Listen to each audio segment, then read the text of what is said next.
नमस्कार दोस्तों, स्वागत करता हूं आपका अपने YouTube चैनल पर। इस वीडियो में हम प्राविधिक कला के पहले चैप्टर अक्षर लेखन से स्टार्ट करेंगे और जो आपका ऑब्जेक्टिव क्वेश्चन यहाँ से पूछा जाता है उसी से हम शुरुआत करते हैं। आपका 10 नंबर का ऑब्जेक्टिव क्वेश्चन पूछा जाता है, जैसा कि सर ने आपको पहले ही बता दिया है पूरे पेपर के बारे में। तो आइए मैं स्टार्ट करता हूँ यहाँ से। पहला क्वेश्चन आपका है, अंग्रेजी के बड़े अक्षरों की ऊंचाई कितने खानों की होती है। ठीक है, तो जब हम लेटर राइटिंग करते हैं तो वहाँ पर हम सबसे पहले उसकी एक हाइट निर्धारित कर लेते हैं और हाइट का जो रेशियो होता है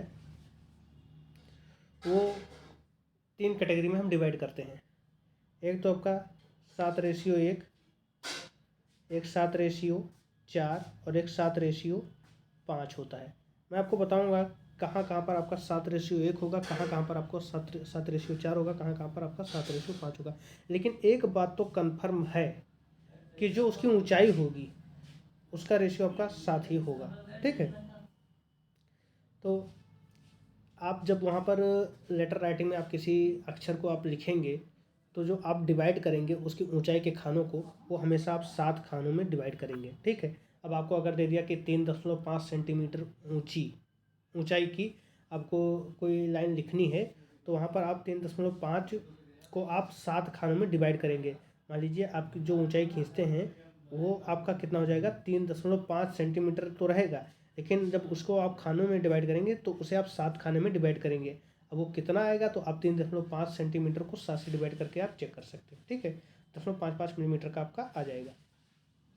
तो इसका जो सही उत्तर हो जाएगा वो आपका क्या हो जाएगा, 7 खाने।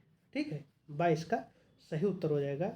और आपका एम और डब्लू जो होता है इसकी ऊंचाई तो आपकी 7 खाने में ही होगी, लेकिन चौड़ाई जो रहेगी वो आपकी कितने खाने की हो जाएगी, 5 खाने की। ठीक, आई आपका जो हो जाएगा वो आपका 1 खाने, इसकी चौड़ाई 1 खाने की हो जाएगी और ऊंचाई आपका कितने खाने का रहेगा, 7 खाने का। ठीक है, ऊंचाई 7 खाने की रहेगी, चौड़ाई 1 खाने की रहेगी। ऐसा कौन सा अक्षर है आपका, तो ऐसा आपका आई है। ठीक है, और ऊंचाई 7 रहेगी 7 खाने की और चौड़ाई 5 खाने की रहेगी। ऐसा कौन सा अक्षर है आपका, तो यम और डब्लू 2 अक्षर हैं जिनकी चौड़ाई तो 5 रहेगी लेकिन ऊंचाई 7 रहेगी। ठीक है, तो यही हमने आपको बताया था कि कुछ अक्षर ऐसे होते हैं जिनका रेशियो क्या होगा, 7:5। वो आपके कौन कौन से हैं, एम और डब्लू हैं जो आपके 7:5 में रहेंगे। आई आपका क्या होगा, 7:1 में रहेगा और बाकी आपका 7:4 में रहेगा। ठीक है, बढ़ते हैं नेक्स्ट क्वेश्चन की ओर। अक्षर यम और डब्लू की चौड़ाई कितने खानों की होती है। मैंने आपको क्या बताया कि आई आपका 1 खाना होगा, 1 खाना चौड़ा होगा। एम और डब्लू 5 खाने चौड़े होंगे और बाकी सब 4 खाने होंगे। तो यहाँ पर इसका आंसर क्या हो जाएगा, इसका सही उत्तर हो जाएगा यानी 5 खाने। ठीक है, बढ़ते हैं नेक्स्ट क्वेश्चन की ओर। प्रत्येक 2 अक्षरों के बीच कितने खानों का रिक्त स्थान छोड़ते हैं। ठीक है, प्रत्येक 2 अक्षरों के बीच कितने खानों का रिक्त स्थान छोड़ते हैं। तो जब भी हम कोई वाक्य लिखेंगे तो उसमें हर एक अक्षर के बीच या वर्ड कोई लिखेंगे, जैसे मान लीजिए कि हमें लिखना है राम। ठीक है, तो आर का हम 4 खाना तो ले ही लेंगे, ये 4 खाने में आपका आ जाएगा। ए आपका 4 खाने में आ जाएगा, एम आपका 5 खाने में आ जाएगा। ठीक, लेकिन आर और ए के बीच में 1 खाना हम और छोड़ेंगे, ए और एम के बीच में 1 खाना और छोड़ेंगे। तो कुल अगर हम खानों की बात करें तो 4 1 5, 4 9 1 10 5, 15 खाने हो जाएंगे। ठीक है, यानी प्रत्येक अक्षरों के बीच हम 1 खाने का गैप छोड़ते हैं। कितने खानों का गैप छोड़ते हैं, 1 खाने का हम गैप छोड़ते हैं वहाँ पर। तो इसका जो उत्तर हो जाएगा वो आपका क्या हो जाएगा, 22 का सही उत्तर हो जाएगा, 1 खाना हम छोड़ते हैं। बढ़ते हैं नेक्स्ट क्वेश्चन की ओर। तिरछे अक्षरों में वाक्य लिखते समय अक्षरों का झुकाव कितने अंश का होता है। तो ये आप ध्यान रखिएगा कि अक्षरों का जो झुकाव होता है वो 75 डिग्री का होता है। ठीक है, 75 डिग्री का होता है, सॉरी ये ज़्यादा झुक गया है, 75 डिग्री का आपका झुकाव होता है। ठीक, अब जैसे लिखना है राम, तिरछे अक्षरों में लिखना है तो देखें तो राम का जो आर का जो लाइन खींचेंगे वो ऐसे रहेगा और फिर आप ए ऐसा आपका रहेगा, यम ऐसे रहेगा। यानी जो लाइन खींचेंगे वो पैरेलल किसके होगा, एक 75 डिग्री की लाइन खींच लेते हैं, हल्का सा लगा लेंगे, उसी के पैरेलल हम खींचते चले जाएंगे और लिख देंगे। तो ये आपका तिरछे अक्षरों में लिख जाएगा आपका। ठीक है, बाकी हम जब विस्तृत उत्तर इसका पढ़ेंगे तो हम वहाँ पर आपको करके दिखा देंगे। नेक्स्ट क्वेश्चन आपका है, अक्षर जे की रचना किस अनुपात में करते हैं। एक चीज़ मैं आपको बताना भूल गया था कि आई जो है आपका वो 1 होता है, जे आपका 3 होता है, यम डब्ल्यू आपका जो होता है वो कितना होता है आपका 5। ये चौड़ाई में बता रहा हूँ सबका, ठीक है। ये 4 चीज़ें होती हैं। तो आपका जो जे होगा वो 7:3 में होगा, ठीक है। ये भी एक अलग है। बाकी जो होंगे वो 7:4 में, आई आपका 7:1 में, जे आपका 7:3 में, एम और डब्ल्यू 7:5 में, बाकी सब 7:4 में रहेंगे, ठीक है। बढ़ते हैं नेक्स्ट क्वेश्चन की ओर। म्यूजिक शब्द की रचना करने हेतु कुल खानों का अनुपात क्या है, ठीक है। तो हम पूरा देख ले रहे होते हैं कि एम का कितना हो जाएगा 4, यू का कितना हो जाएगा 4, सॉरी एम का कितना हो जाएगा 5, यू का कितना हो जाएगा 4, यस का कितना हो जाएगा 4, आई का कितना हो जाएगा 1, सी का कितना हो जाएगा 4, ठीक। अब बीच बीच में एक खाने और हम जोड़ देते हैं, एक एक, क्योंकि एक एक खाने का गैप रहेगा, एक एक, ठीक है।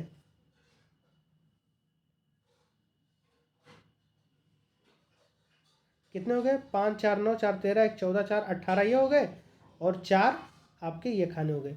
यानी कुल हमें 22 खाने आपको लेने हैं, ठीक है। 22 खाने आपकी चौड़ाई में, और सबकी हाइट कितनी होगी, तो 7 खाने की होती है, तो 7 खाने की हाइट सबकी सेम रहेगी, तो 22:7 हो जाएगा। कितना हो जाएगा आपका इसका आंसर, 22:7। 22 सारे, एम का 5, यू का 4 9, एस का 4 13, आई का 1 14, सी का 4 18, बाकी बीच में एक एक खाम, यम यू के बीच में 19, यू और यस के बीच में एक यानी 20, यस और आई के बीच में एक यानी 21 हो गया, आई और सी के बीच में एक खाने यानी 22 हो गया। तो 22:7 कुल खानों का अनुपात हो जाएगा। और 7 क्या रहेगा, 7 सबकी हाइट रहेगी। आपके जब खाने डिवाइड होंगे तो 7 आपके खाने ऐसे खींचे जाएंगे, ये तो सभी के लिए बराबर रहेंगे। बस क्या है, आपका एम लिखा जाएगा तो इसका 4 आपका हो जाएगा, ये 4 हो जाएगा, फिर एक आपको छोड़ना पड़ेगा एक खाना, फिर उसके बाद यू रहेगा, उसका एक खाना छोड़ना, इसका 4 को छोड़ 4 लिखना करना पड़ेगा, फिर उसके बाद एक छोड़ना पड़ेगा, इस तरीके से। बाकी हाइट सभी की सेम रहेगी। तो इस वीडियो में हमने देखा कि लेटर राइटिंग के बारे में, जो आपका वर्ड लेटर है उसको हम किस अनुपात में लिखते हैं और कितने कितने खानों में हम लेते हैं। तो ये आपका ऑब्जेक्टिव पॉइंट ऑफ व्यू से बहुत ही इंपॉर्टेंट है, क्योंकि वहाँ पर आपको 10 नंबर का ऑब्जेक्टिव पूछा जाएगा, जिसमें से 1 या 2 नंबर आपसे इससे सीधे पूछ लिए जाएंगे और आपको यही टिक करके आना है। तो ये गलत ना हो, क्योंकि बहुत ही सिंपल कॉन्सेप्ट है इसका, आप समझ लिए हैं। जब आपको लिखना होगा तो भी आपको मैं वहाँ पर अलग से बताऊँगा कि कैसे उसका प्रत्येक वर्ड आपका लिखा जाएगा, या जो आपको सेंटेंस दिया जाएगा कि राम घर जाता है, हमें इसको लिखना है 3.5 सेंटीमीटर की ऊंचाई में हमें इसको लिखना है, वो भी मैं आपको बता दूंगा कि कैसे लिखा जाएगा। या फिर इंग्लिश में जो वो सेंटेंस दिया जाएगा वो कैसे लिखा जाएगा, वो चीज़ें भी मैं आपको बता दूंगा। तो आप इस वीडियो को आप पूरा देखिएगा, इसमें पूरा कंप्लीट सिलेबस आपका कराया जाएगा, ठीक है। एग्जाम से पहले आपका सिलेबस कंप्लीट करा दिया जाएगा, और साथ ही साथ आपको प्रैक्टिस भी करवा दी जाएगी, ताकि आप एग्ज़ाम में बेहतर से बेहतर अंक पा सकें। धन्यवाद। नमस्कार दोस्तों, इस वीडियो में हम देखेंगे मापनी से संबंधित कुछ बहुविकल्पीय प्रश्न, जो कि आपके आने वाले प्राविधिक कला के पेपर में बहुत ही महत्वपूर्ण होंगे। और ये वो क्वेश्चंस हैं जो आप पिछले साल पूछे गए हैं या उससे भी पहले पूछे गए हैं। विद्या क्वेश्चन बैंक के से हमने इसे लिया है, ठीक है। तो क्वेश्चन आपका मापनी से ही मैं ले रहा हूँ। इसके ऊपर पहले अक्षरण था, तो अक्षरण अभी मैंने पढ़ाया नहीं है, तो उसके क्वेश्चन अभी हम नहीं करेंगे। मापनी से स्टार्ट करते हैं क्वेश्चन नंबर 7 से, ठीक है। क्वेश्चन नंबर 7 से स्टार्ट है ये।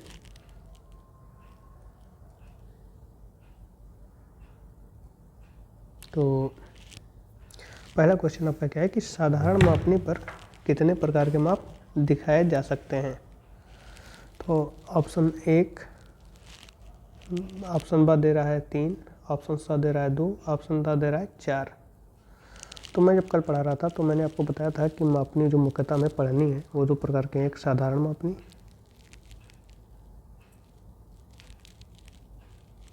और एक विकर्ण मापनी।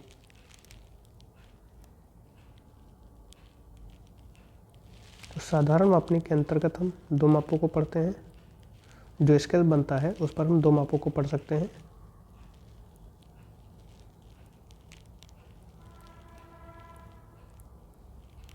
और जो विकर्ण मापनी होता है उसके अंतर्गत हम तीन मापों को पढ़ सकते हैं। जब इसके लॉन्ग क्वेश्चन करेंगे तो वहाँ पर हम सारी चीज़ें समझते चलेंगे। तीन मापों को पढ़ सकते हैं। नेक्स्ट है आपका, तो इसका जो आंसर जो क्वेश्चन नंबर 7 है उसका जो आंसर आपका हो जाएगा वो क्या हो जाएगा, ऑप्शन सा इसका सही उत्तर है, यानी दो माप को हम पढ़ सकते हैं। साधारण मापनी पर दो माप। नेक्स्ट क्वेश्चन है आपका कि विकर्ण मापनी पर लगातार कितने माप दिखाए जा सकते हैं। तो साधारण मापनी पर एक साथ दो माप और विकर्ण मापनी पर हमने बताया एक साथ तीन माप, यानी ऑप्शन इसका सही है, यानी एक साथ तीन माप को हम दिखा सकते हैं। तो आप समझ गए होंगे कि साधारण मापनी आपका दो माप,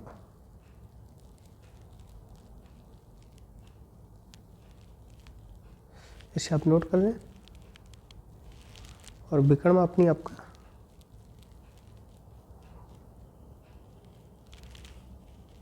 तीन माप।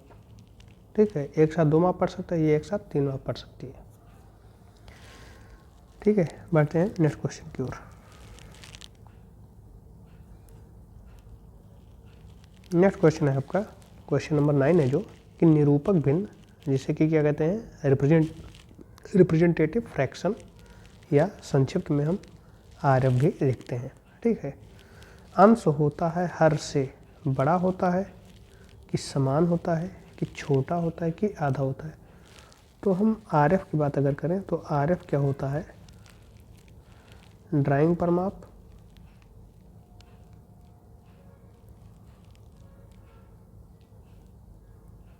बटे वास्तविक माप। अच्छा, अब आप देखिए कि वास्तविक माप क्या है। जैसे हमने आपको बताया था कि एक दिल्ली है और एक आपका हैदराबाद है। दिल्ली और हैदराबाद के बीच की वास्तविक दूरी मान लीजिए 2000 किलोमीटर, और यही नक्शे पर मैं दिखाता हूँ, जो ड्राइंग पर दिखाता हूँ वो 5 सेंटीमीटर दिखाता हूँ। तो आरएफ अगर हमें निकालना है तो हम क्या करेंगे, 5/2000 किलोमीटर, 5 सेंटीमीटर बटे 2000 किलोमीटर। 5 क्या है ड्राइंग पर, 5 सेंटीमीटर क्या है, इन्हीं दो चीज दिल्ली और हैदराबाद को हम ड्राइंग पर 5 सेंटीमीटर की दूरी से दिखा दिए हैं, और जबकि वास्तविक में कितना है, 2000। तो अब आप बताइए कि ऊपर वाले को हम अंश कहते हैं, ऊपर वाला आपका क्या होता है, अंश, और नीचे वाला आपका हर होता है। अंश है आपका 5, हर है आपका 2000। तो ये हमेशा रहेगा, क्योंकि ज़मीन पर जो माप होगी वो बड़ी होगी और जो कागज़ पर माप होगी वो छोटी होगी। तो ऊपर वाला जो होता है वो कागज़ पर माप होता है और नीचे वाला जो होता है वो ज़मीन पर माप होता है। तो निरूपक भिन्न में अंश जो होता है वो हर से, अंश ऊपर वाले को हर नीचे वाले को कहते हैं, तो अंश जो होता है हर से छोटा होता है। चाहे तो हम इस तरीके से लिख सकते हैं गणितीय भाषा में। ठीक है, अंश जो होता है वो हर से सदैव छोटा होता है। तो ऑप्शन सा इसका राइट आंसर है। बढ़ते नेक्स्ट क्वेश्चन की ओर। आपका क्वेश्चन नंबर 10 कह रहा है कि निरूपक भिन्न का अंश सदैव रखा जाता है। तो हमने बताया कि जब भी नक्शे पर कोई माप बनती है तो ये दिखाया जाता है उस पर कि 1 सेंटीमीटर की दूरी कितनी होती है। जब आपको कहीं कोने में दिया होगा पैमाना, तो पैमाने में लिखा होता है कि नक्शे पर 1 सेंटीमीटर कितना दिखाता है। तो नक्शे पर 1 सेंटीमीटर यानी ऊपर 1 रहेगा, ज़मीन पर उस 1 सेंटीमीटर को कितना दिखाता है ये लिखा रहेगा। तो अंश जो होता है वो हमेशा क्या होता है, 1। ऑप्शन बी इसका राइट आंसर हो जाएगा। ठीक है, बढ़ते हैं नेक्स्ट क्वेश्चन की ओर। विकर्ण मापनी द्वारा निम्नलिखित में से, क्वेश्चन नंबर 11 देखिए, विकर्ण मापनी द्वारा निम्नलिखित में से कितनी नापें अंकित कर सकते हैं। तो विकर्ण मापनी की जहाँ बात आती है वहाँ 3 माप एक साथ हम लिख सकते हैं। कितने, 3 माप। ठीक है, अब देखिए किलोमीटर और मीटर लिखा हुआ है, तो इसमें 2 ही माप है। केवल मीटर तो इसमें 1 ही माप है। किलोमीटर बटे मीटर तो ये भी नहीं हो सकता है। बचा आपका क्या, किलोमीटर, हेक्टोमीटर, डेकामीटर, यानी 3 माप हम पढ़ सकते हैं। तो यही तीनों हम दिखा सकते हैं, यानी ऑप्शन आ इसका क्या हो जाएगा, राइट आंसर हो जाएगा। विकर्ण मापनी पर हम 3 माप, ये ध्यान रखिएगा, और साधारण मापनी पर हम 2 माप। और जब मैं इसके लॉन्ग क्वेश्चन करवाऊंगा तो वहाँ पर मैं आपको क्लियर कर दूंगा कि ये कैसे होता है। नेक्स्ट है आपका कि एक 4 सेंटीमीटर गुणे 3 सेंटीमीटर के आयत का विकर्ण 200 मीटर है। ये क्वेश्चन मैंने कल कराया था शायद। इसकी निरूपक भिन्न क्या है, ठीक है। तो ये हमें बताना है कि एक 4 सेंटीमीटर गुणे 3 सेंटीमीटर के आयत का विकर्ण 200 मीटर है। तो आइए इसके लिए हम थोड़ा स्पेस लेते हैं।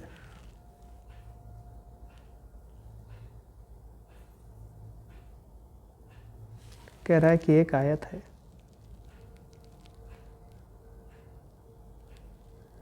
जिसका माप है 4 सेंटीमीटर और 3 सेंटीमीटर। इसका जो विकर्ण है, तो विकर्ण क्या होता है कि किन्हीं 2 विपरीत बिंदुओं को मिला दें, ठीक है, विपरीत सिरों को मिला दें। तो ये आपका क्या हो गया, ये विकर्ण हो गया। जो ग्रीन लाइन है वो आपका क्या दिखाती है, विकर्ण को दिखाती है, ठीक है। अब ये जो जितनी विकर्ण की लंबाई है, अगर हम अगर किसी नक्शे पर हम इस विकर्ण के बराबर कोई रेखा खींचते हैं तो ये ज़मीन पर कितना दर्शाती है, 200 मीटर को दर्शाती है। ये ज़मीन पर 200 मीटर को दर्शाती है।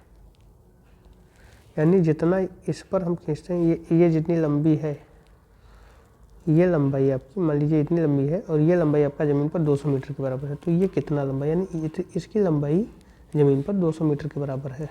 तो हम यहाँ देख रहे हैं कितना लंबा है। तो जब हम निकालेंगे तो पाइथागोरस प्रमेय के अनुसार क्या हो जाएगा, अगर मैं इसे यक्स मान लूँ तो पाइथागोरस प्रमेय ये कहता है कि जो कण का वर्ग होता है, यानी कण या विकर्ण एक ही चीज़ यहाँ पर है, यक्स स्क्वायर, वो आधार के और लंब के वर्गों के योग के बराबर होता है। यानी 4 के वर्ग और 3 के वर्गों को अगर मैं जोड़ दूँ उसके बराबर होगा। यहाँ से निकाल सकता हूँ, ये हो जाएगा आपका 4 चौक 16, ये हो जाएगा 3 त्रिका 9। ये आप देख सकते हैं कि ये हो गया आपका 25, और x बराबर जो आपका निकल के आया √25, या x बराबर आपका 5 आ गया, ठीक। ये सेंटीमीटर, तो ये भी आपका सेंटीमीटर में हो जाएगा। तो यानी जो ये 5 सेंटीमीटर की जो विकर्ण है वो वास्तव में 200 मीटर को दिखाता है। तो हमें रिप्रेजेंटेटिव फ्रैक्शन निकालना है, यानी RF निकालना है। तो RF क्या होता है, ड्राइंग पर माप अपान एक्चुअल माप, ठीक। तो ड्राइंग पर आपका 5 सेंटीमीटर है, एक्चुअल में वो 200 मीटर को दिखाता है। तो क्या हो जाएगा 5, अच्छा देखिए सेंटीमीटर ये है, नीचे भी हम सेंटीमीटर में बनाएंगे क्योंकि मैंने आपको पहले ही बताया था इसके बारे में। मीटर की जगह पर 100 से गुणा करा दिया, 5 एकम 5, 5 चौक 20, यानी 40 हो जाएगा ये, और सेंटीमीटर से सेंटीमीटर कैंसिल हो जाएगा, तो 1/4000 हो जाएगा। तो RF आपका क्या हो जाएगा, 1/4000। यही हमसे पूछ रहा था। तो मैं आशा करता हूँ कि आपको यह समझ में आ गया होगा। अगर नहीं आया होगा तो आप कमेंट बॉक्स में कमेंट करके बता दीजिएगा, एक बार मैं फिर से इसे आपको समझा दूंगा, ठीक है। आइए एक बार फिर से हम देख लेते हैं। हमसे कह रहा है कि एक आयत है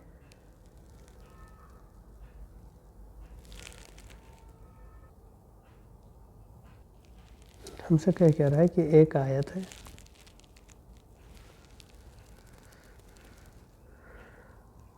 इसकी लंबाई है 4 सेंटीमीटर, चौड़ाई है 3 सेंटीमीटर। तो इसका जो विकर्ण क्या होता है कि 2 विपरीत सिरों को ऐसे मिला दें। देखिए यहाँ पर मैं ग्रीन लाइन से दिखा रहा हूँ आपको, ये जो ग्रीन लाइन है ये इसका विकर्ण है। अब कह ये रहा है कि जो इसका विकर्ण है उसकी जो लंबाई है वो ज़मीन पर 200 मीटर के द्वारा दिखा सकते हैं। यानी वास्तव में 200 मीटर जो ज़मीन पर है उसको अगर मैं ड्राइंग पर बनाऊँ तो ये अगर विकर्ण की लंबाई के बराबर हो जाएगा। अब ये लंबाई कितनी है, तो इसके लिए मान लो ये x है, तो पाइथागोरस प्रमेय के अनुसार एक्स स्क्वायर बराबर आपका हो जाएगा 4 का स्क्वायर प्लस 3 का स्क्वायर, या एक्स स्क्वायर बराबर 16 प्लस 9, या एक्स स्क्वायर बराबर आपका हो जाएगा 25, या एक्स बराबर आपका हो जाएगा 5 सेंटीमीटर। तो एक्स किसके बराबर है? 5 सेंटीमीटर के बराबर है। तो यानी जो ये विकर्ण है 5 सेंटीमीटर वो ज़मीन पर 200 मीटर को दिखा रहा है। यानी हम लिख सकते हैं कि 5 सेंटीमीटर जो कागज़ पर है या नक्शे पर वो किसके बराबर है? 200 मीटर ज़मीन पर। अब हमें निकालना है आर एफ। तो आर एफ बराबर क्या होता है आपका? ड्राइंग पर माप बटे एक्चुअल माप। तो ड्राइंग पर कितना है? 5 सेंटीमीटर, एक्चुअल में कितना है? 200 मीटर, लेकिन मीटर को हम सेंटीमीटर में बदलेंगे तो 100 सेंटीमीटर हो जाएगा। सेंटीमीटर से सेंटीमीटर कैंसिल हो गया, 5 एकम 5, 5 चौक 20 यानी 40, 1/4000।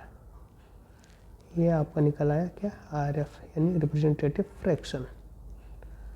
तो इस तरीके से हम देखते हैं कि 4000 सेंटीमीटर जो ज़मीन पर है उसे हम कागज़ पर 1 सेंटीमीटर से दिखा सकते हैं। आर एफ यही होता है। आर एफ क्या होता है? ड्राइंग पर माप डिवाइड बाई एक्चुअल माप। तो आशा करता हूँ ये आपको समझ में आ गया होगा। बढ़ते हैं नेक्स्ट क्वेश्चन की ओर। इसका अगर हमें विकल्प लगाना हो तो बा विकल्प हो जाएगा 1/4000। ठीक है,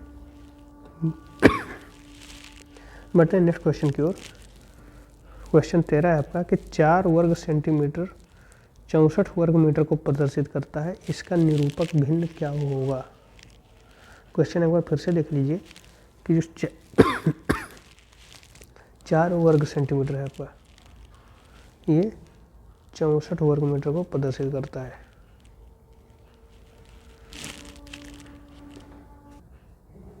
तो नेक्स्ट क्वेश्चन है आपका 4 वर्ग सेंटीमीटर 64 वर्ग मीटर को प्रदर्शित करता है, इसकी निरूपक भिन्न है। विकल्प आपके पास 1/50, 1/48, 1/400, 1/100। तो आइए इस क्वेश्चन को भी हम सॉल्व करके देखते हैं। क्वेश्चन क्या है कि 4 वर्ग सेंटीमीटर 64 वर्ग मीटर को प्रदर्शित करता है। तो देखिए क्या कह रहा है कि 4 वर्ग सेंटीमीटर स्क्वायर 4 वर्ग सेंटीमीटर प्रदर्शित करता है किसे? 64 वर्ग सेंटीमीटर को। ठीक है, ध्यान रखिएगा। इसे हम लिख सकते हैं 4 सेंटीमीटर स्क्वायर बराबर 64 सेंटीमीटर स्क्वायर। ठीक है, या इसे लिख सकते हैं 2 सेंटीमीटर का होल स्क्वायर बराबर इसे लिख सकते हैं 8 सेंटीमीटर का होल स्क्वायर। क्योंकि देखिए 8 को 2 बार गुणा कराएंगे 64 हो जाएगा, सेंटीमीटर को सेंटीमीटर से गुणा करेंगे तो सेंटीमीटर स्क्वायर हो जाएगा। 2 दूनी 4, 8 8 64, यानी इसका वर्गमूल मैंने लिख दिया है। 2 से 2 कैंसिल हो गया। अब क्या बता रहा है कि यहाँ हमें लगता है कि आपका मीटर दिया गया है, वर्ग मीटर को प्रदर्शित करता है। ठीक है, ये मीटर हो जाएगा। तो 2 सेंटीमीटर प्रदर्शित करता है किसे? 8 मीटर को। इसका मतलब ये हुआ कि कम है जो वो कागज़ पर होगा, या कह दें नक्शे पर। जो आपका ज़्यादा है यानी 2 सेंटीमीटर छोटा है तो कागज़ पर हो गया, 8 मीटर आपका बड़ा है तो ये ज़मीन पर हो जाएगा, या कह दें वास्तविक, इसे कह देते हैं। तो आर एफ हमें निकालना है। तो आर एफ बराबर हम जानते हैं क्या होता है? नक्शे पर डिवाइड बाई वास्तविक। ठीक, तो नक्शे पर आपका कितना है? 2 सेंटीमीटर, और वो ज़मीन पर आपका कितना है? 8 मीटर। तो 8 मीटर की जगह पर 100 से गुणा करा दीजिए, ये भी आपका सेंटीमीटर में हो जाएगा। तो सेंटीमीटर से सेंटीमीटर कैंसिल हो गया, 2 कम 2, 2 चौक 8, 4 गुणे 100 यानी 400, 1/400। तो इसका जो आर एफ निकल कर आया वो क्या आया? 1/400। तो ये क्वेश्चन भी अच्छा था। नहीं समझ में आया होगा तो आप कमेंट बॉक्स में कमेंट करके बताइएगा, इसको मैं फिर से बता दूंगा। ठीक है, बढ़ते हैं नेक्स्ट क्वेश्चन की ओर। सेम क्वेश्चन जैसे क्वेश्चन नंबर 13 था वैसे क्वेश्चन नंबर आपका 14 है। 9 वर्ग सेंटीमीटर 144 वर्ग मीटर को प्रदर्शित करता है। ठीक है, 13 का आंसर 1/400 आया था, सा आंसर लगा लीजिएगा। तो 9 वर्ग सेंटीमीटर 144 वर्ग मीटर को प्रदर्शित करता है, निरूपक भिन्न होगी। ठीक, 9 वर्ग सेंटीमीटर किसे 144 वर्ग मीटर को। आइए क्वेश्चन को हम सॉल्व करते हैं।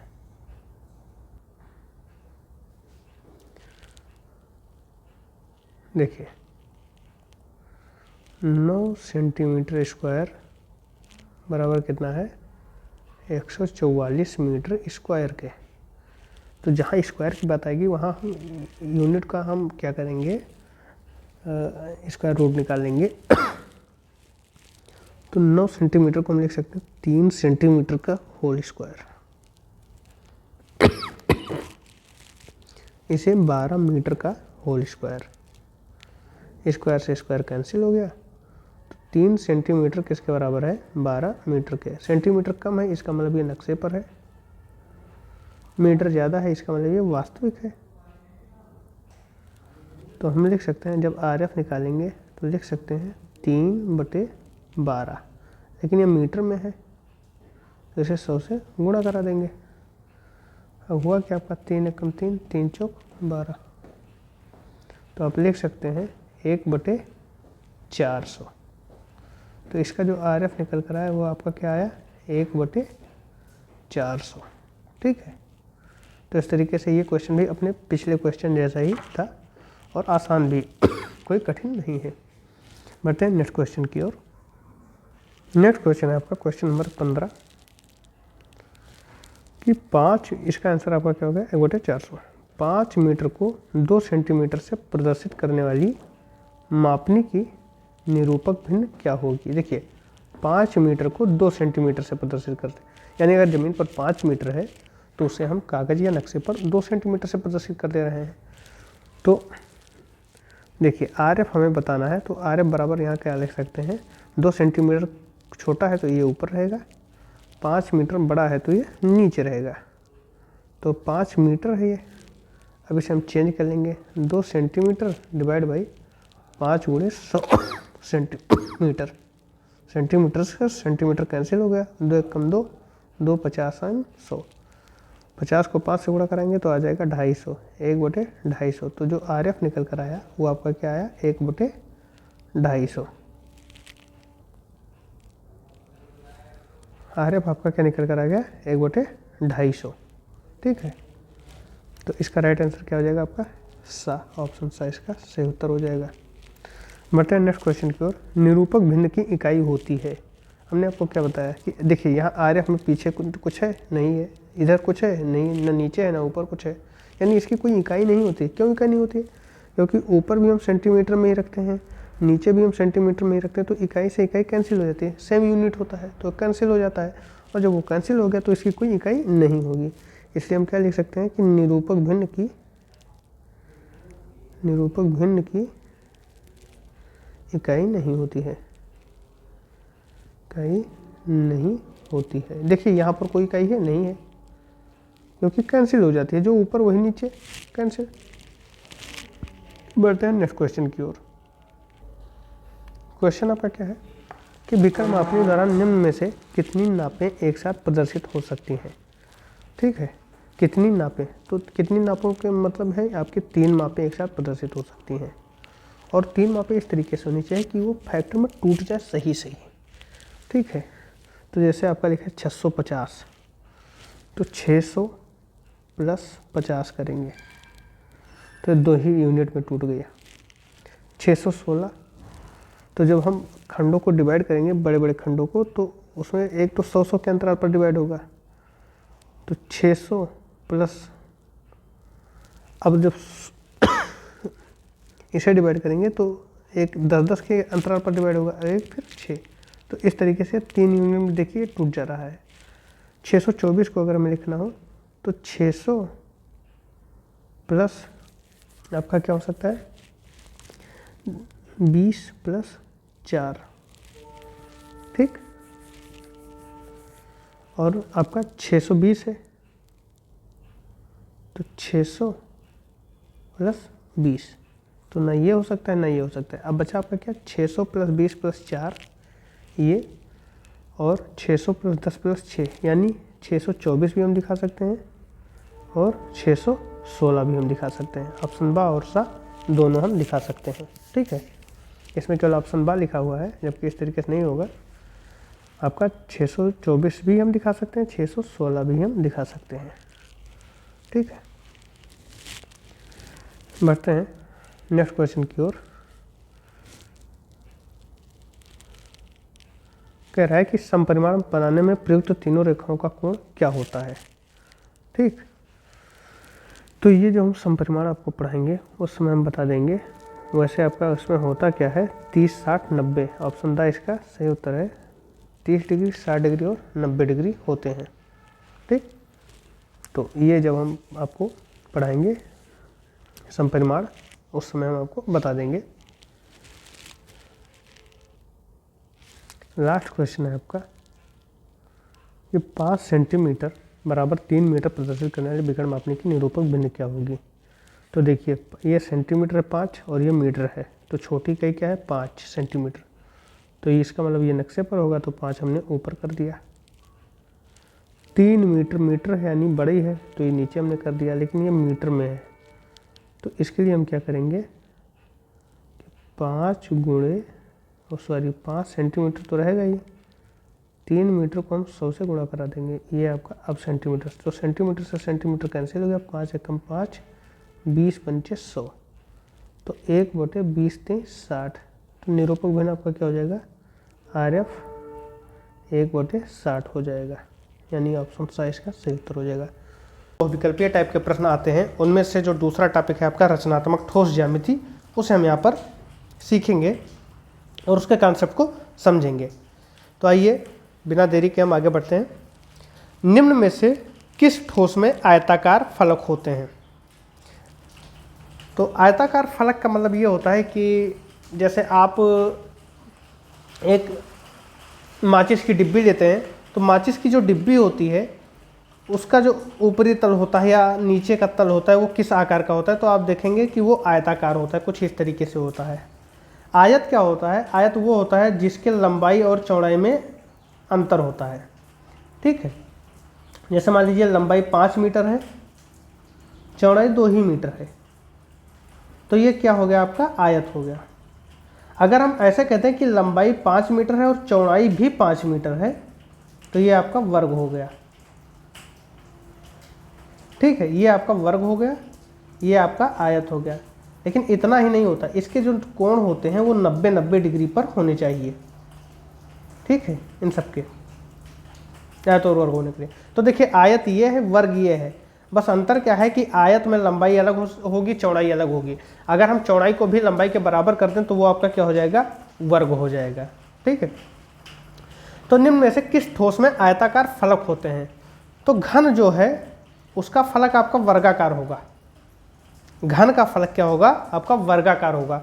शंकु जो है आपका ऑप्शन बी जो दे रहा है वो कुछ इस तरीके से बनता है, तो नीचे का आधार तो इसका वृत्ताकार हो गया, और ये जो है वो वक्राकार होता है, घुमाव लिए होता है। जैसे बर्थडे पार्टी में आप देखे होंगे जो सर पर टोपी रखते हैं, या फिर कोन जो आप देखे हैं वो आपका क्या होता है,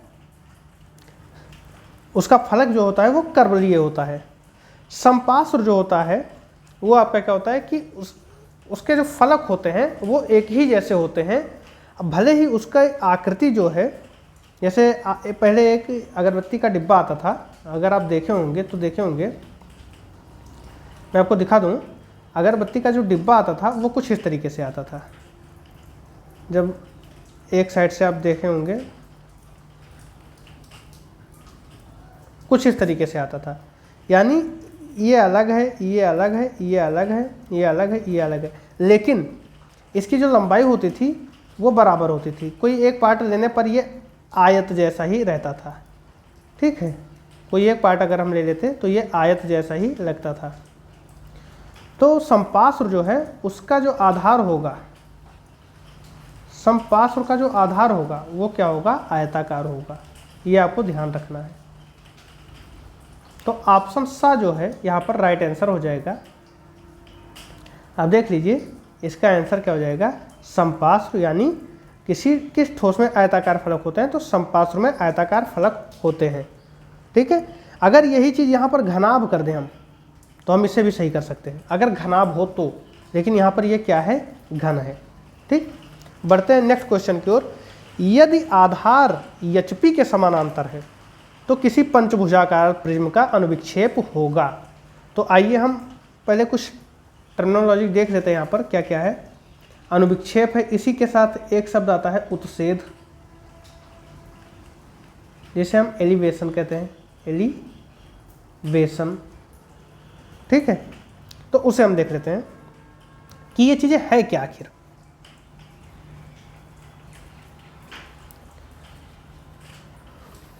तो जब किसी चीज को हम दो तरीके से देख सकते हैं, एक तो हम सामने से देख सकते हैं और एक हम ऊपर से देख सकते हैं।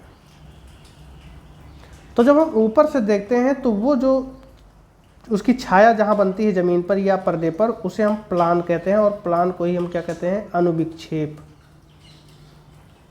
समझिएगा, जब हम किसी चीज को ऊपर से हम देखते हैं तो उसे क्या कहते हैं, प्लान यानी अनुविक्षेप। वो कैसा दिखता है ऊपर से देखने पर। जब हम किसी चीज को साइड से देखते हैं, मान लीजिए यहाँ पर आपका कोई पर्दा है, ये रेड कलर का इधर पर्दा लगा दिया, ये रेड कलर का इधर लगा दिया, ऊपर से देखने पर जो यहाँ पर बना वो आपका अनुविक्षेप कहलाएगा, और जो यहाँ पर बनेगा वो आपका क्या कहलाएगा, उत्सेद यानी प्लान। ओ सॉरी, इसे हम एलिवेशन कहेंगे। ठीक है, इसे हम एलिवेशन कहेंगे, इसे हम प्लान कहेंगे। बस इतनी सी चीज़ें हैं। अब कह रहा है कि यदि आधार HP के समानांतर हो तो किसी पंचभुजाकार प्रिज्म यानी समपार्श्व। तो पंचभुजाकार अब कैसे होगा वो, 1 2 3 4 5। ठीक, पंचभुजाकार तो 5 भुजा इसमें हो गए कि नहीं हो गए, 1 2 3 4 5, 5 भुजा हो गए। समपार्श्व की बात कर रहा है तो इसका मतलब ये हुआ कि जो इसके साइड का जो पार्ट है कुछ इस तरीके से जो जाएगा। ठीक है, वो आपका क्या रहेगा, समपार्श्व।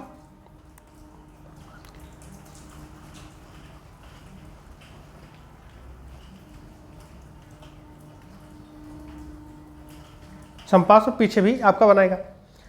तो कह रहा है कि अनुविक्षेप क्या होगा यदि वो आधार HP के समांतर है। तो आधार इसका यही है, समपार्श्व आपका। अब जब इसे हम खड़े तरीके से रखेंगे तो कुछ इस तरीके से रहेगा ना, जो ये आकृति है आपकी, ये चीज़ है वो नीचे बनेगी, जो ये चीज़ है आपकी वो नीचे बनेगी, यही आधार का काम करेगा। तो जब हम ऊपर से देखेंगे तो हमें ज़मीन पर क्या दिखाई पड़ेगा, कुछ ऐसे ही दिखाई पड़ेगा, ये आकार। तो यानी समपंचभुजाकार ही हमारा आधार है और यही हमें ऊपर से देखने पर दिखाई पड़ेगा। तो इसका जो सही उत्तर हो जाएगा वो आपका क्या हो जाएगा, समपंचभुज हमें दिखाई पड़ेगा। जब हम ऊपर से देखेंगे तो क्या हमें दिखाई पड़ेगा, समपंचभुज, यानी ऑप्शन 22 इसका सही उत्तर है। बढ़ते हैं नेक्स्ट क्वेश्चन की ओर।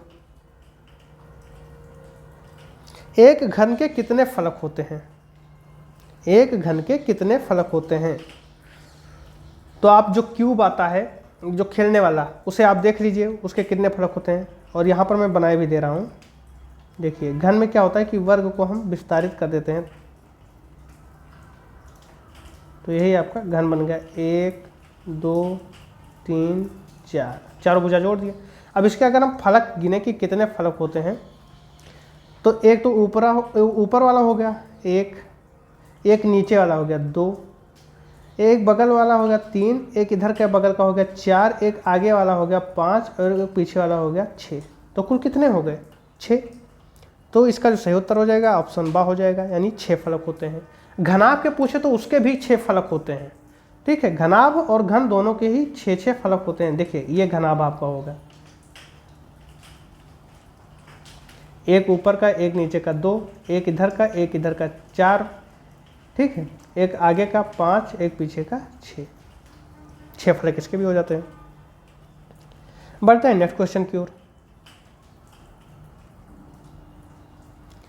घन का प्रत्येक फलक किस आकार का होता है, घन का प्रत्येक फलक किस आकार का होता है। तो हमने क्या कहा है कि वर्ग अगर कहीं है और उसे आप पीछे भी जैसे एक आपके पास दफ्ती है वर्गाकार, एक दफ्ती और वर्गाकार, जितनी लंबाई और चौड़ाई का ये है उतनी लंबाई चौड़ाई का इधर भी एक आप लगा दीजिए, उतनी ही लंबाई चौड़ाई का एक आप इधर लगा दीजिए, ठीक है, उतनी ही लंबाई चौड़ाई का एक पीछे लगा दीजिए, तो एक डिब्बा बन गया। तो प्रत्येक फलक यानी वो दफ्ती जो है वो किस आकार की है, हर एक दफ्ती किस आकार की है, तो वो वर्ग के आकार की है ना, क्योंकि हमने एक वर्गाकार दफ्ती को ही चारों तरफ तो लगाया है, तो एक वर्ग के आकार की दफ्ती है। तो इसका राइट आंसर क्या हो जाएगा, ऑप्शन सा हो जाएगा, वर्गाकार। ठीक, वर्गाकार देख लीजिए। नेक्स्ट क्वेश्चन है कि त्रिभुजाकार समपार्श्व के कितने पार्श्व होते हैं। देखिए ऐसा मत समझिएगा कि त्रिभुजाकार कह रहा है, ठीक है, ऐसा मत समझिएगा कि अगर ये त्रिभुजाकार कह रहा है तो समपार्श्व जो होगा वो उसके जो फलक होंगे वो त्रिभुजाकार होंगे।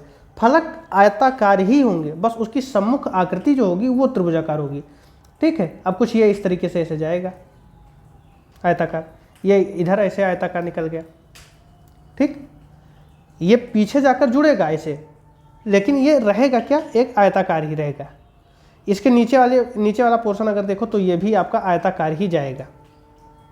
तो ये तीनों जो फलक होंगे वो आयताकार ही होंगे, बस सामने का जो दृश्य होगा वो आपका त्रिभुजाकार होगा, आगे का त्रिभुजाकार होगा, कुछ ऐसे पीछे का भी त्रिभुजाकार हो जाएगा।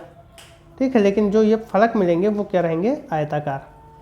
देखिए इस तरीके से रहेंगे। ये भी आपका एक आयत है, ये देखिए ये आपका एक आयत है, ये भी आपका एक आयत है, ये भी आपका एक आयत है। ठीक है, ये दोनों आयत है, एक नीचे जो गया है नीचे वाला पोर्शन वो भी आपका एक आयत रहेगा, लेकिन ये आपका क्या रहेगा, त्रिभुजाकार। ठीक, तो त्रिभुजाकार समपार्श्व के कितने पार्श्व होते हैं ये हमसे पूछ रहा है। तो ये आपका त्रिभुज है, पीछे भी ऐसे कुछ रहेगा, इसको यहाँ से मिला दिए तो एक समपार्श्व ये आपका हो गया।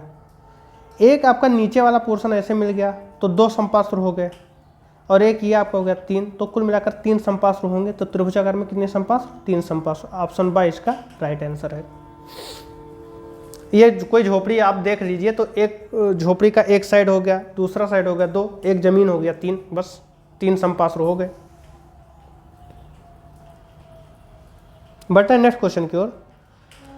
किसी भी समपार्श्व का पार्श्व किस आकार का होता है, ये मैंने दो तीन क्वेश्चन में अभी बताया है कि चाहे समपंचभुजाकार हो चाहे त्रिभुजाकार हो, उसका जो समपार्श्व होगा वो हमेशा आयताकार ही होगा, बस केवल सामने वाली आकृति जो होगी, जैसे आपकी जो सामने वाली आकृति होगी उसमें डिफरेंस हो सकता है कि एक त्रिभुजाकार, एक त्रिभुज ये है, एक त्रिभुज ये है, इसका जो समपार्श्व होगा कुछ ऐसे मिक्स मिलाया गया है, लेकिन ये तो आयताकार है। ये देखिए ये चीज़ें आपकी क्या है, आयताकार हैं। ठीक, अगर हम ले लें क्या, समपंचभुजाकार,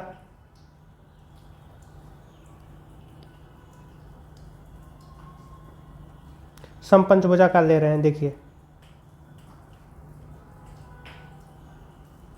तो कुछ ऐसे इधर भी बनेगा,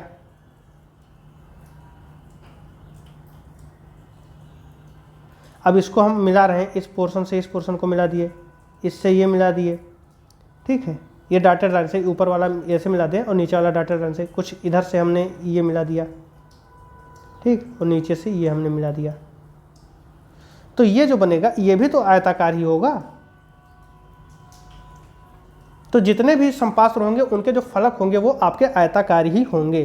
तो ऑप्शन बा इसका राइट आंसर हो जाएगा, किसी भी समपार्श्व का पार्श्व जो है वो आयताकार ही होगा। बढ़ते हैं नेक्स्ट क्वेश्चन की ओर।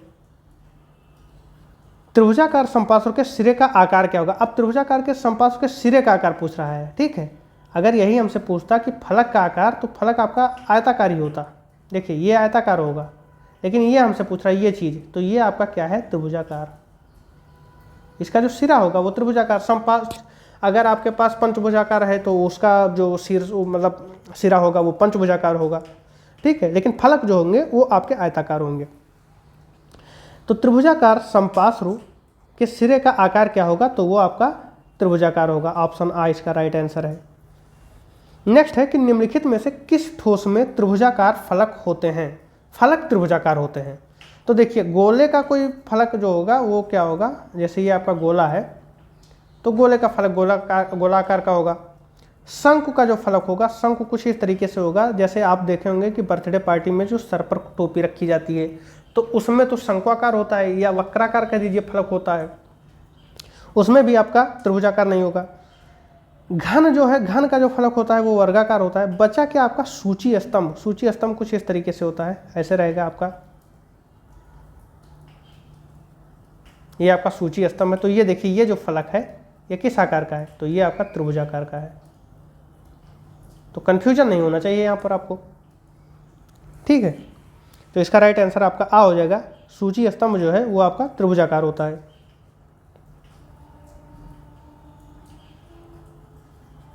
ये आपका क्या हो जाएगा, त्रिभुजाकार सूची स्तंभ। बढ़ते हैं नेक्स्ट क्वेश्चन की ओर। किसी शंकु का आधार किस आकार का होता है। आपके पास एक शंकु दिया है, आधार आपका जिस पर वो खड़ा होता है, तो जिस पर आपका एक खड़ा है वो क्या है आपका वृत्ताकार, तो आधार वृत्ताकार होगा। तो इसका राइट आंसर सा आपका हो जाएगा, वृत्ताकार होगा। बढ़ते हैं नेक्स्ट क्वेश्चन की ओर।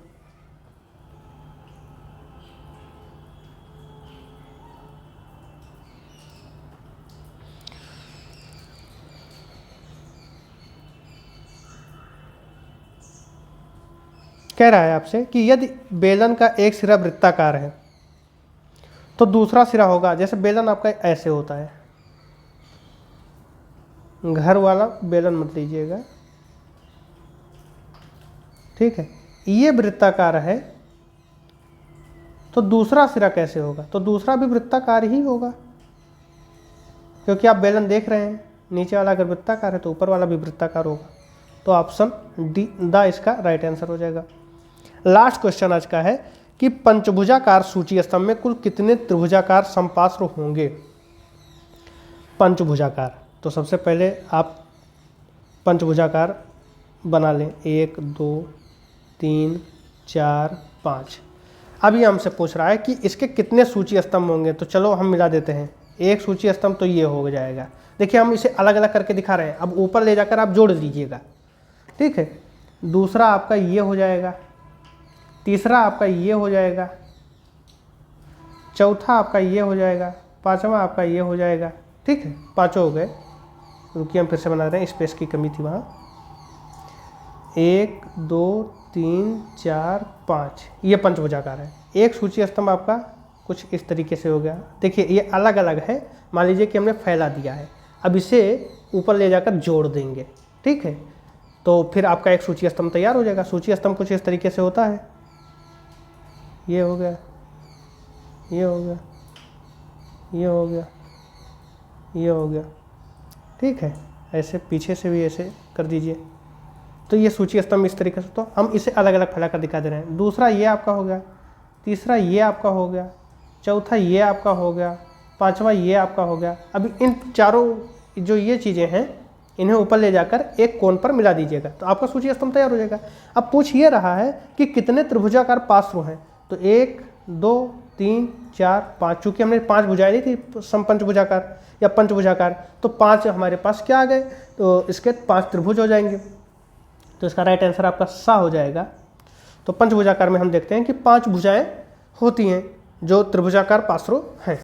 और इस वीडियो में हम सममित चित्रण के बारे में पढ़ेंगे। पिछले वीडियो में हमने पढ़ लिया था आपका अनुविच्छेद उत्छेद जैसी चीज़ें जो थी वो हमने पढ़ ली थी। अब यहाँ पर हम सममित चित्रण के बारे में पढ़ेंगे। तो क्वेश्चन नंबर 45 है। आप जानते हैं कि जो बहुविकल्पीय क्वेश्चन आता है वो 10 नंबर का आता है।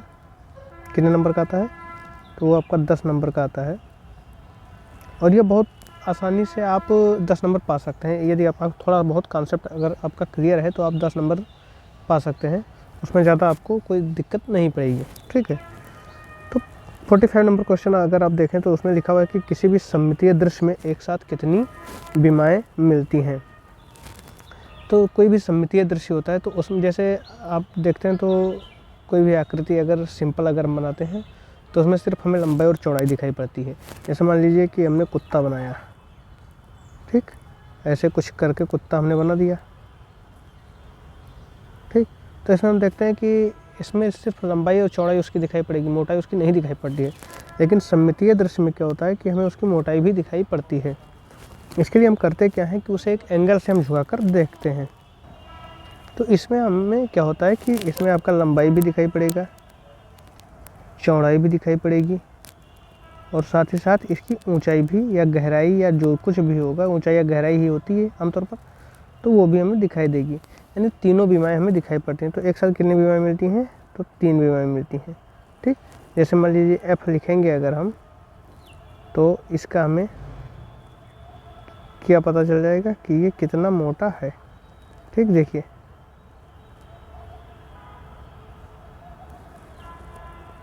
ऐसे जब हम बनाएंगे, F मान लो बना रहे हैं, तो ये हमें पता चल जा रहा है कि इसकी मोटाई कितनी है। ये देखिए, लंबाई चौड़ाई तो पता ही चल रहा है, साथ ही साथ मोटाई भी पता चल जा रहा है। ठीक, तो इसका राइट आंसर आपका क्या हो जाएगा? बा। ठीक, 3 बीमाएँ। एक साथ कितनी बीमाएँ मिलती हैं? तो 3 बीमाएँ मिलती हैं। नेक्स्ट है 46, सममितीय विक्षेप में किस कोण का प्रयोग करते हैं? तो आइए हम कुछ चीज़ें पहले समझ लेते हैं, फिर क्वेश्चन को सॉल्व करते हैं।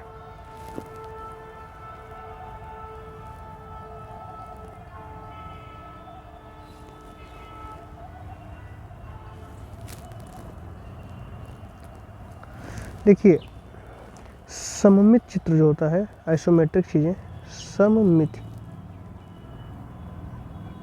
चित्रण, इसमें हम क्या करते हैं कि सबसे पहले हम एक आधार रेखा लेते हैं। ठीक, पहले समझ लेते हैं। अब इस पर एक अगर हम एक 30 डिग्री का कोण डाल दें ऐसे, और एक 45 डिग्री का,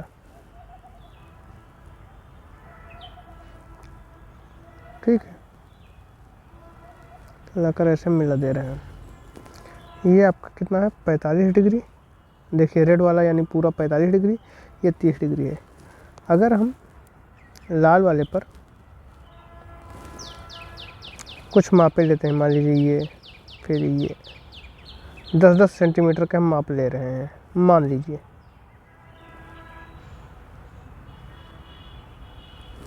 और जब 10 सेंटीमीटर का, और उसका जब प्रक्षेप हम 30 डिग्री वाले पर, ये देखिए इसे हम लिख देंगे A B C D। ठीक, AD का जो प्रक्षेप है, AD का प्रक्षेप जब हम लेते हैं किस पर? जब हम AC पर लेते हैं, तो यानी ये यहाँ आएगा, ये यहाँ आएगा, ये यहाँ आएगा, ये यहाँ आएगा, ठीक है, ये यहाँ आएगा। तो देखिए जो AD पर जो दूरी है वो AC पर उस दूरी को लेते हैं तो AC पर कम आ जाता है, यानी AD की दूरी, AD पर दूरी ज़्यादा होती है AC पर दूरी के।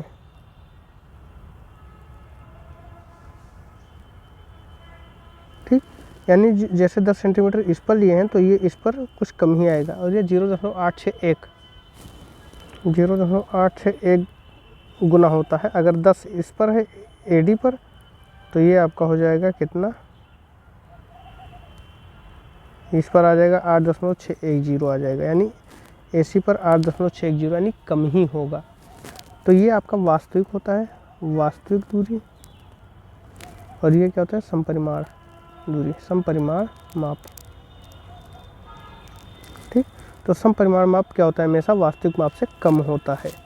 ठीक, कितने डिग्री पर लेते हैं हम? तो 30 डिग्री पर हम वास्तविक माप का, वो समपरिमाण माप कितने डिग्री पर लेते हैं? 30 डिग्री पर। 45 डिग्री पर तो आपका वास्तविक माप रहेगा। तो ये दो चीज़ें हो गई हैं। ठीक, अब आइए हम देखते हैं क्वेश्चंस को।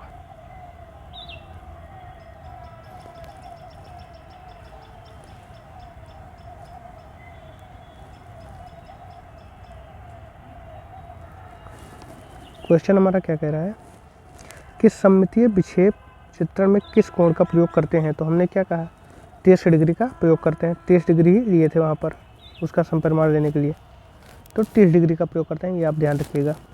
नेक्स्ट है कि सममित चित्रण का आविष्कार कैम्ब्रिज निवासी प्रोफेसर फेरिस ने किस वर्ष किया था? तो इसे आप रट लीजिए, 1820 में किया गया था। इसका राइट आंसर है। आंसर यहाँ पर दिया हुआ भी है, कोई इतना समझ डरने की जरूरत नहीं है, यहाँ पर दिया हुआ आंसर। बढ़ते हैं नेक्स्ट क्वेश्चन की ओर। कह रहा है कि मकान बनवाने में प्रयुक्त एक साधारण इकाई समुद्र से क्या होगा? तो आप जानते हैं कि ईंट कैसे होती है आपकी, कुछ इस टाइप होती है।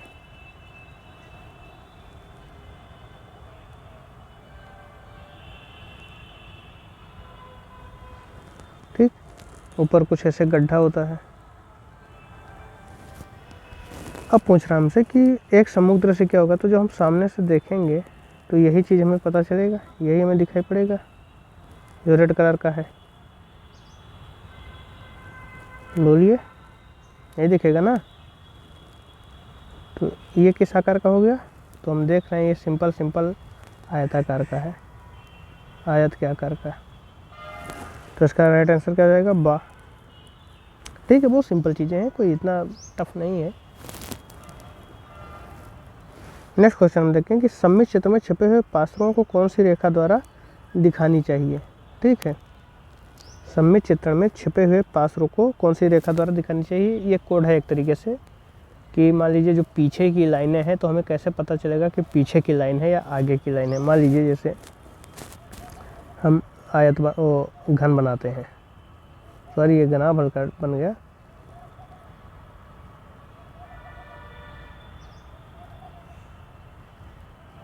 मान लीजिए अगर डिब्बा होता, ठीक है, और ये पीछे की लाइन होती, देखिए इसमें कन्फ्यूजन दिख रहा है। अगर एक तरीके से देखेंगे तो पीछे वाली लाइन आगे आपको दिखेगी, अगर दूसरे तरीके से देखेंगे तो आगे वाली लाइन पीछे दिखेगी। तो जो ये पीछे, मैं इसे पीछे मान रहा हूँ, तो इस लाइन को ये माना जाता है कि दिख नहीं रही है तो इसे डॉटेड लाइन से बनाते हैं। ऐसा इसलिए करते हैं कि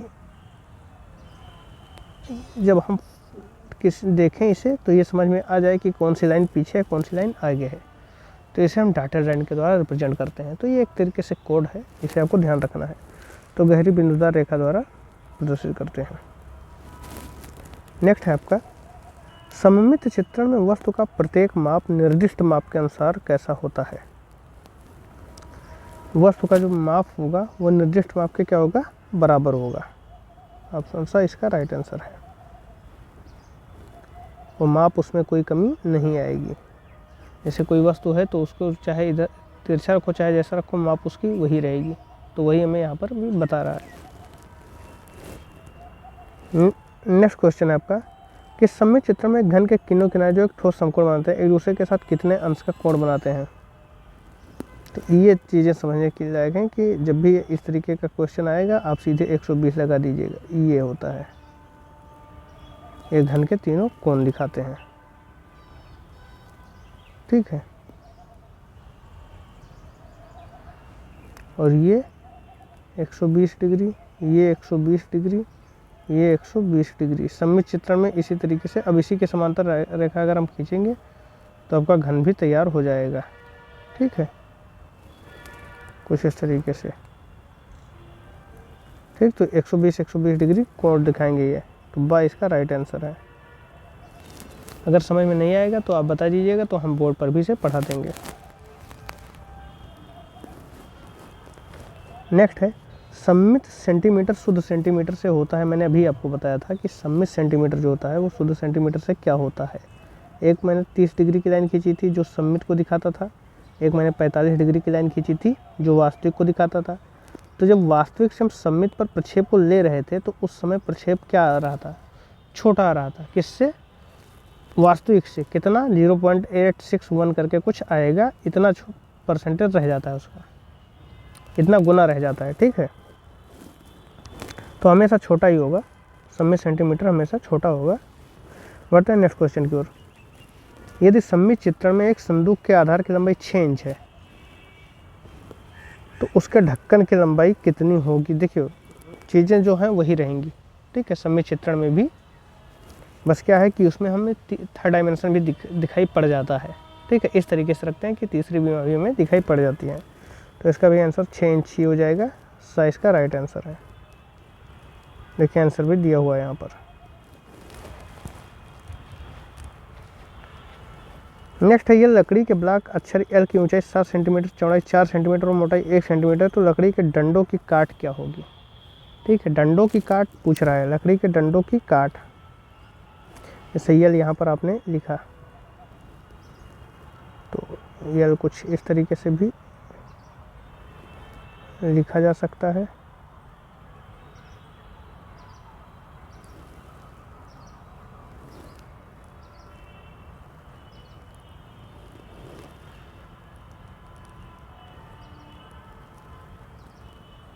यहाँ आपसे काट ये पूछ रहा है।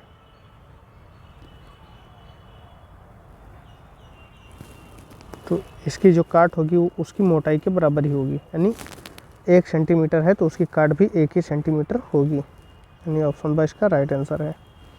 ये मोटाई जो है, ये मोटाई है, यही लकड़ी की काट है और इसकी मोटाई कितनी दी है 1 सेंटीमीटर, तो इसकी काट कितनी हो जाएगी 1 सेंटीमीटर ही हो जाएगी।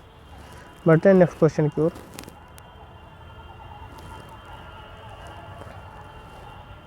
सममित चित्र बनाने से पूर्व कौन सी रेखा पहले खींचते हैं? तो सममित चित्रण जब करते हैं तो सबसे पहले हम एक आधार रेखा खींचते हैं, उसके बाद ही हम क्या करते हैं 30 पर इधर खींच लेंगे, 30 पर इधर खींच लेंगे, फिर एक लाइन खींच देंगे, ऐसे इस तरीके से हम करते हैं। तो सबसे पहले हम क्या करते हैं कि एक आधार रेखा खींचते हैं, ठीक। तो आधार रेखा यानी क्षैतिज रेखा, इसका राइट आंसर हो जाएगा। नेक्स्ट है, यदि किसी वृत्त की त्रिज्या 1 सेंटीमीटर का व्यास होगा, मान लीजिए ये आपका सर्किल है और यहाँ से यहाँ तक इसका व्यास है। अब व्यास क्या होता है कि बीचों बीच से अगर हम काट दें तो एक तरफ के हिस्सा त्रिज्या कहलाती है, जिसे हम आर से देखते हैं। लेकिन वृत्त की त्रिज्या यहाँ x दिया तो x हमने मान लिया, ये x हो गया। अब आधा पार्ट इधर भी है, पूरा यहाँ से यहाँ तक बीच से लेकर जाएं, अगर एक सिरे से लेकर दूसरे सिरे तक जाएं और वो बीच से गुजारें, जैसे जा तो इस तरीके से भी सकता है, सॉरी देखिए ये आपका सर्किल है। अब व्यास क्या होता है कि एक सिरे से दूसरे सिरे के बीच की दूरी, लेकिन वो केंद्र से होकर जाए यानी बीच से होकर जाए। जैसे ये देखो इसके बीचों बीच से गया है। अब बीचों बीच से किसी एक तरफ की दूरी, एक तरफ के किनारे की दूरी त्रिज्या कहलाती है। तो ये x आपका दिया हुआ है, तो अगर यहाँ से यहाँ तक की दूरी त्रिज्या है, यहाँ से यहाँ तक, तो यहाँ से यहाँ तक भी तो त्रिज्या ही है, यानी x ये भी है। अब बताओ कितना हो गया, 1x इधर हो गया, 1x इधर हो गया, तो 1x से 1x कितने 2x, तो क्या हो जाएगा व्यास 2x हो जाएगा। इसका राइट आंसर हो जाएगा। नेक्स्ट है, एक षटभुजाकार पिरामिड में कितने त्रिभुजाकार फलक होते हैं? पिरामिड कौन सा है? षटभुजाकार। षटभुजा मतलब 6 भुजा, और जब 6 भुजा है तो उसके जो फलक होंगे वो 6 ही होंगे। तो राइट आंसर आपका क्या हो जाएगा द 6। नेक्स्ट है आपका, किसी शंकु का अनुविक्षेप, ये विक्षेप है, एवं उत्सेद क्या होगा जबकि शंकु अपने आधार पर लंबवत खड़ा है? आधार पर लंबवत खड़ा है तो ये ऐसे खड़ा है। अगर कहता पड़ा है तो पड़ा इस तरीके से भी पड़ा हो सकता था, लेकिन ये खड़ा है यहाँ पर, तो हम खड़ा देख रहे हैं। फिर पूछ रहा है कि अनुविक्षेप में उत्सेद क्या होगा? तो अनुविक्षेप मतलब होता है प्लान, और प्लान क्या होता है ऊपर से जो देखा जाता है। तो जब हम ऊपर से देखेंगे तो नीचे एकदम गोला आकार दिखाई पड़ेगा, क्योंकि ये गोला ही है। ऊपर से अगर हम टर्च जाए तो नीचे अगर पर्दा लगा दें तो वो गोल ही हमें दिखेगा। तो अनुविक्षेप तो आपका आ जाएगा कि वृत्त, ठीक, गोल आकार बनाएगा। और उत्सेद आपका आ जाएगा त्रिभुज, क्योंकि जब सामने से प्रकाश डालेंगे तो इस पर एक त्रिभुज बनेगा कुछ इस तरीके से, तो नीचे क्या आ जाएगा त्रिभुज। तो अनुविक्षेप एवं उत्सेद क्या हो जाएगा वृत्त बटे त्रिभुज, यानी ऑप्शन आ इसका राइट आंसर है। आशा करता हूँ कि आपके समझ में आ रहा होगा ये सारी चीज़ें। नेक्स्ट है आपका कि किसी शंकु में आधार के मध्य बिंदु से शीर्ष के बिंदु तक की दूरी कहलाती है। मान लीजिए ये आपका शंकु है, अब आधार के मध्य बिंदु से, यहाँ के मध्य बिंदु से शीर्ष बिंदु यानी यहाँ तक के बीच की दूरी क्या कहलाती है? व्यास नहीं, व्यास तो आपका ये होता है ग्रीन लाइन से जो मैं दिखा रहा हूँ, सॉरी ये हमसे पूछ रहा है। व्यास आपका क्या होता? ये होता, लेकिन दिया क्या है? ये हमसे पूछा है, ये क्या कहलाता है? तो व्यास होगा नहीं, अक्ष होगा नहीं, अक्ष ये इसलिए हो जाए, अक्ष होगा, फलक नहीं होगा, आधार नहीं होगा। आधार आपका ये है वृत्ताकार, फलक आपका क्या है? ये फलक जो बगल का है ये वक्र का आकार का है। अक्ष क्या है? बीच के मध्य बिंदु से लेकर ऊपर तक की दूरी, ऊपरी सिरे तक की दूरी, यानी ऑप्शन सा इसका राइट आंसर हो जाएगा। यथासंभव बीमाएँ किस यूनिट में दी जानी चाहिए? बीमाएँ जो है वो आपको सेंटीमीटर में देनी चाहिए, ना ये ज़्यादा बड़ा होता है ना ही ये ज़्यादा छोटा होता है। एक पेपर साइज के लिए ये बहुत ही सटीक माप आपको दे सकता है। आर्थोग्राफिक प्रक्षेप में प्रोजेक्शन रेखाएं प्रोजेक्टर सतह से होती हैं। तो आर्थोग्राफिक प्रोजेक्शन में क्या होता है कि हर एक बिंदु से जो रेखाएं आती हैं उन्हें ये मानकर चला जाता है कि वो समानांतर आती हैं। जैसे मान लीजिए ये आपका क्या है, वो घन है।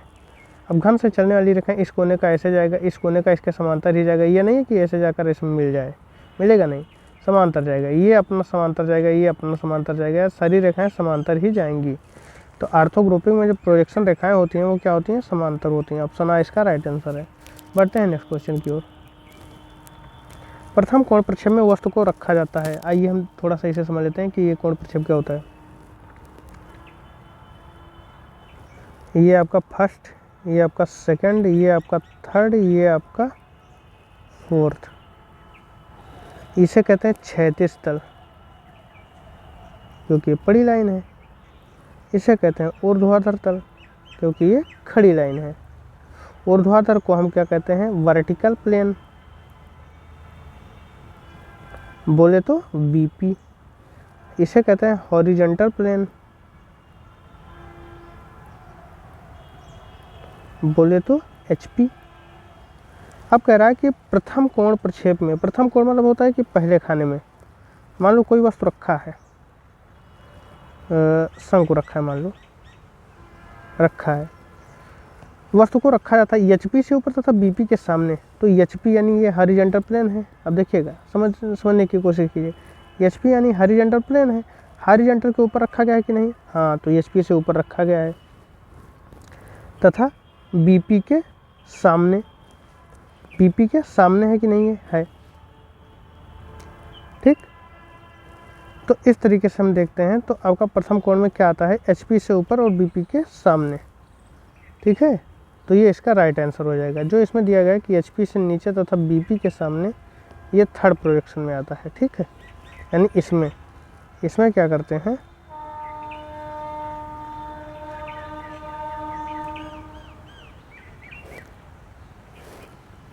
इसमें क्या करते हैं, देखिए ये एचपी से नीचे आ गया, ये बीपी के सामने आ गया, ये है। लेकिन जब इस तरीके से हम मानेंगे एंटी क्लॉकवाइज, तो हमारा जो फिगर आएगा वो इसी तरीके से आएगा कि एचपी से नीचे, एचपी से ऊपर और बीपी के सामने, ये प्रथम कोण प्रक्षेप में रखा जाता है, ठीक है। तो इस तरीके से हमने 10 नंबर के क्वेश्चन देखे हैं जो कि आपके एग्जाम में आने वाले हैं। और जिन लोगों को ये समझ में आ गया होगा वो यूट्यूब पर हमारे आकर इसे सब्सक्राइब कर लें यूट्यूब चैनल को। उन्हें परीक्षा तक डेली 10-10 क्वेश्चन आपको ऐसे ही मिलते रहेंगे जहाँ पर आप अपना टेस्ट दे सकते हैं। साथ ही साथ आप टेलीग्राम ग्रुप भी ज्वाइन कर सकते हैं। वहाँ पर आपका प्राविधिक कला का क्विज कराया जाएगा, जिससे आपके एग्ज़ाम होने से पहले आपके इतनी तैयारी हो जाए कि आप 10 में 10 पा सकें, ठीक है। तो आप टेलीग्राम ग्रुप ज्वाइन कर लें, जो कि इस चैनल के डिस्क्रिप्शन बॉक्स में दे दिया गया है। साथ ही साथ व्हाट्सअप ग्रुप अगर ज्वाइन करना चाहें तो व्हाट्सअप ग्रुप भी ज्वाइन कर सकते हैं। वहाँ पर आपको स्टडी मटेरियल दे दिया जाएगा, जिससे कि आप प्रैक्टिस कर लें। मात्र 10 दिन के अंदर ही आपकी प्रैक्टिस इतनी हो जाए ताकि आपकी परीक्षा में 100 में से 90 प्लस पा सकें। तो धारणा आपको ये, वो मतलब आपका उद्देश्य क्या होना चाहिए 90 प्लस पाने की 100 में से। अब 90 प्लस कुछ भी आ जाए, लेकिन 90 प्लस कम से कम पाना ही चाहिए। आप टेलीग्राम ग्रुप ज्वाइन कर लेंगे तो वहाँ पर आपका जो बहुविकल्पीय प्रश्न होता है वो सॉल्व हो जाएगा। आप यदि यूट्यूब चैनल सब्सक्राइब करते हैं और वहाँ पर आकर पढ़ाई करते हैं तो सारे क्वेश्चन को अभी तो सरसरी तौर पर हम ख़त्म कर रहे हैं। उसके बाद 10 दिन और लगेगा जब हम पूरी तरीके से ख़त्म करेंगे। बाकायदा आपको हम बनाकर दिखाएंगे कि कैसे कोई चीज़ कैसे बनती है। तो जिन बच्चों ने अभी सब्सक्राइब नहीं किया वो सब्सक्राइब कर लें, बाकी लाइक शेयर सब्सक्राइब करते रहें। धन्यवाद।